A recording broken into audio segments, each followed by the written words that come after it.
Hello, our friends, Evolutionary Energy Arts family. Hello there. Welcome back. Welcome back, guys. So we have somewhere around a 7.0 up to 7.4 earthquake that hit the Alaska-Canada border, according to preliminary data and who you're listening to. The thing that hit me about this was the location. It's Hubbard Glacier. It's on Hubbard Glacier. Look at this. And there's been a lot of aftershocks. Let's just zoom right in. So we have 23 aftershocks, including the original, which the USGS is giving you as a 7.0, 10 kilometers standard shallow depth. As you can see, many others after that, a couple of fives, and the rest are all fours and lower. You know, what can you say? This is curious. Alaska is one of the most seismically active places in the world. It literally is. However, this one particular area, just maybe a slightly more unusual, and there's just this energy that's going on that feels like something is a little different, and Cindy is picking up on that. She had given you guys her December energies forecast, and she was picking up on definitely earthquakes and volcanoes increasing. A lot. And, remember when I mentioned in there about that, learning to drive a stick shift. So Earth is trying to get her rhythm. I think we've all gone into some type of frequency upset, and she's no different than we are. No, there's massive changes underway. We are on the ascension process, which is exciting. I mean, it's thrilling, really, truly. And it's going to be a roller coaster ride. So it is going to be a bumpy ride. When we look at what else is going on, you can see a little red dot there in Hawaii. Yeah, lots of energy going on. Kilauea has a triple fountain effect underway right now. I know Stefan Burns was covering that. He does a great job jumping all over this. There are some people that are putting out there that, as you can see here, experts warning that 7.0 earthquake in Alaska could be a foreshock for a 9.0. I don't know what experts they're talking about. At the same time, before Cascadia and before San Andreas would go, I would certainly expect that in the week before, and I'm not saying that they're going to go next week, but I would definitely think that we would have had a large quake in Alaska first before they could possibly go. And I'm looking at the timing of everything because, we did yesterday a video with our good friend, Nina the Mystic, and Robert, and she's going to be releasing the live that we did. Well, it wasn't live, it was taped, but we did a show with them last night, and it'll be released on the solstice. And we were talking about the possibility, again, of kind of everything just happening very quickly in the month of December. And I view it like if we can make it through December, and there's no World War III starting, there's no Cascadia and San Andreas and New Madrid and all that going off, then I think, we've really turned a corner with the timelines. And I do think we have skirted the worst of the timelines. I think we're constantly pushing into a more positive timeline. I really, truly feel that. At the same time, there's a lot to do, and there's a lot for us to overcome. So, a couple people are talking about this, that this could be the foreshock before the big one hits.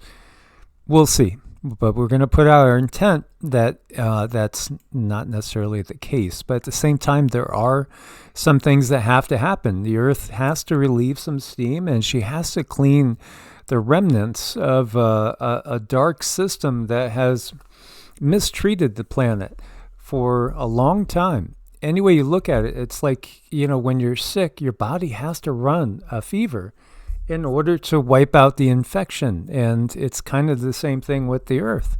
Yeah, and then it has to drain, it has to get rid of it all. So it's a yucky process, but boy, you sure feel better after.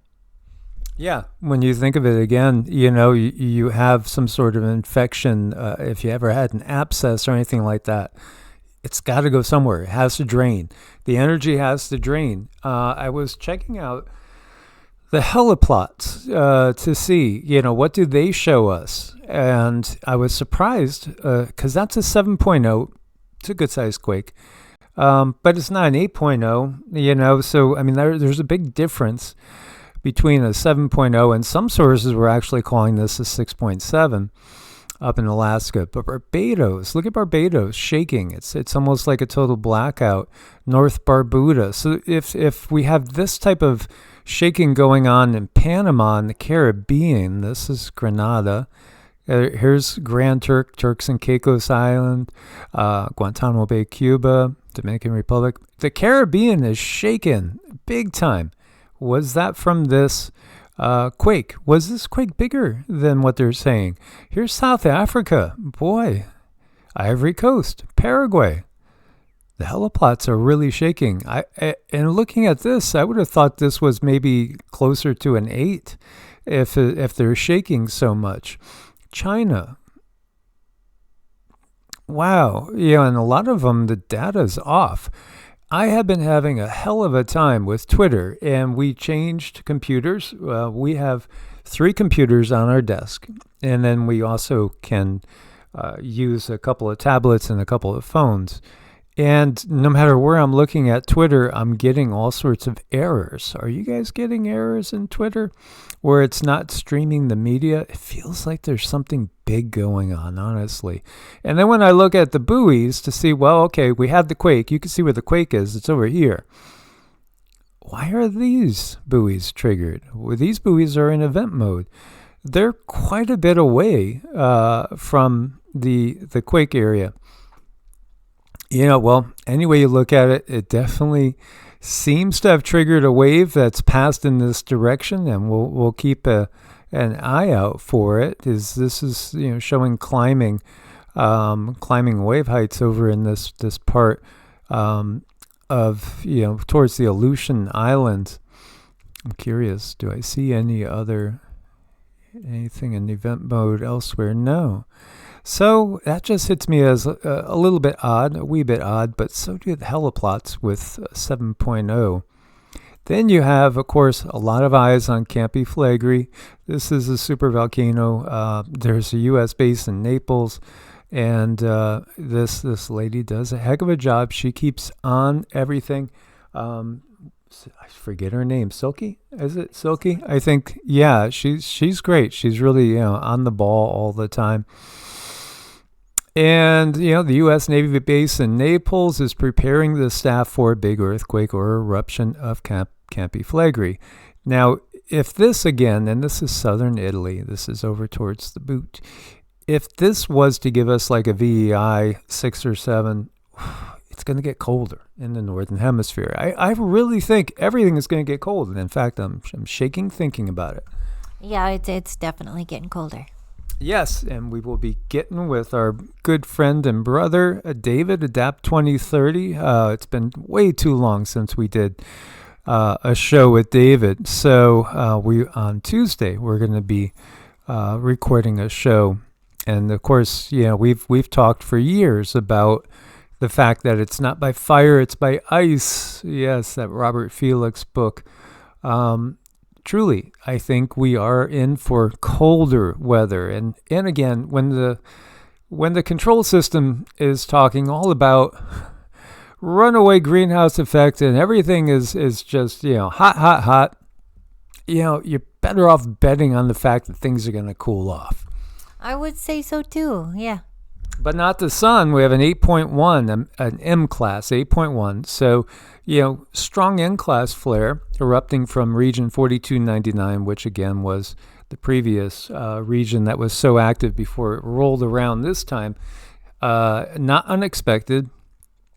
And yet, this is it. This is how do the yugas change? What changes the yugas? We were talking about this yesterday. The yugas change because of, again, the sun. The sun is a relay for source. The real God, the ultimate control when you get down to it. And the sun is a relay, and the sun is the trigger, and the sun is doing its thing. Yeah, we did talk a lot about that. So definitely go over and make sure you're subbed over at Nina's channel because we covered all that. Nina the Mystic, and I will have links for her and Robert. She was a blast. We really enjoy Nina. And we found her through our brother Wayne. It was through Wayne, and we still have to get back with Wayne. So looking over here, Solar Ham, you can see it's not too far off from an X class. Right now we're dead center. So if there was a major flare erupting, yeah, very good chance right now we would be affected strongly by this. But this one, a faint halo CME is just becoming visible and likely will have an Earth-directed component. So if you're somebody that's sensitive, you probably are feeling this. Don't forget we had that rare quake, as Mr. MBB is reminding us, another person that does a great job. 3.3 or 3.4 quake. This was, in the UK, and, that's a rarity.